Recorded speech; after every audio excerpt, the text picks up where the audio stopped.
have been a member of the group through 2000. I joined in 2000. I've been sewing since I was 10 years old, but I didn't know how to quilt, and I always wanted to learn. And I saw an ad in a little article in the paper saying, "Come to the Beecham Library and learn how to quilt." And that's what I did, and I've been doing it ever since. They taught me how to, the women there taught me how to rotary cut and how to hand quilt and everything. So I learned that. I've made several quilts. I've made most of my family a quilt. These are my two. This one I call my COVID quilt because I was in Calico Gals having my sewing machine overhauled and cleaned on the big COVID lockdown that day. The next day they were closing all the stores and for an indefinite period. So I was in there that day and I thought, I haven't made a quilt in a long time. Maybe I should get something to keep me busy during the time of quilting. So I found this pattern, and I probably spent 2 hours picking out the fabric for this.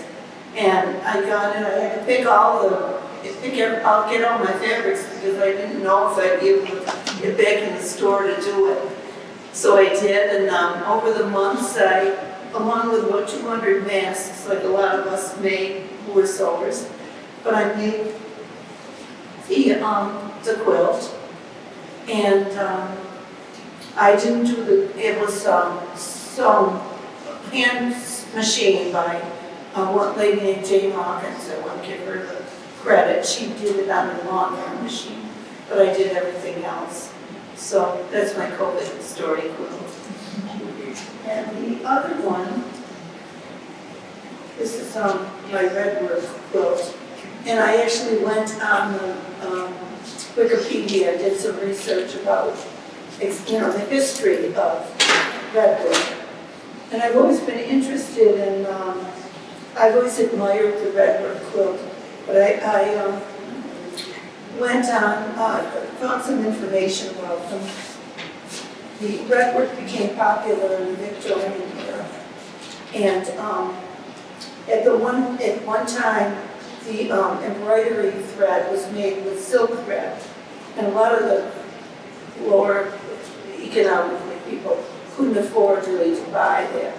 It was mostly the wealthier people that could afford the silk embroidery thread, and the only cotton that was made was white cotton. And they hadn't been able to find a way to stabilize in colors until they came up with a red dye that was color fast.